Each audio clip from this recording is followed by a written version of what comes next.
بسم اللہ الرحمن الرحیم الصلاۃ والسلام علیکہ یا سیدی یا رسول اللہ وعلی آلکہ و اصحابکہ یا سیدی یا حبیب اللہ۔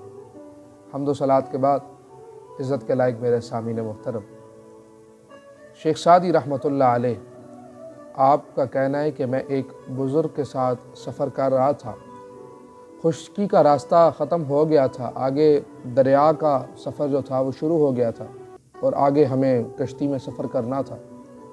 وہ جو بزرگ تھے ان کے پاس کشتی میں بیٹھنے کے لیے کرایہ نہیں تھا اور انہیں کشتی میں بیٹھنے سے منع کر دیا تھا۔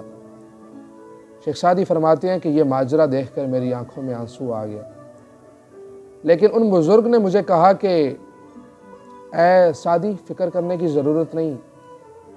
آپ فرماتے ہیں کہ وہ بزرگ مجھے رنجیدہ دیکھ کر ہنسنے لگے اور فرمایا اے سعدی فکر کرنے کی ضرورت نہیں، جو دریا اس کشتی کو پار لگا دے گا وہ ہمیں بھی پار لگا دے گا۔ دیکھتے ہی دیکھتے ان بزرگ نے اپنا مسلح جو تھا وہ دریا کے اوپر رکھا اور اس مسلح نے ان بزرگ کو دریا کے پار لگا دیا۔ شیخ سعدی رحمۃ اللہ علیہ آپ نے کہا کہ میری حیرت کی انتہا نہیں تھی۔ دوسری صبح وہ مرد بزرگ پھر دریا کے کنارے موجود تھے۔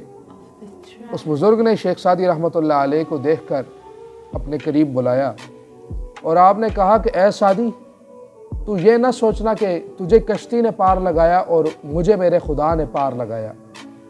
آپ نے فرمایا کہ کبھی تو نے اس بچے کو دیکھا ہے کہ جو بار بار آگ کی طرف اپنا ہاتھ آگے کرتا ہے لیکن اسے پتہ نہیں ہوتا کہ یہ جو آگ ہے یہ میرا ہاتھ جلا دے گی، مگر ماں جو ہے وہ اسے بار بار روکتی ہے اور اسے پوری طرح اس آگ سے بچانے کی کوشش کرتی ہے۔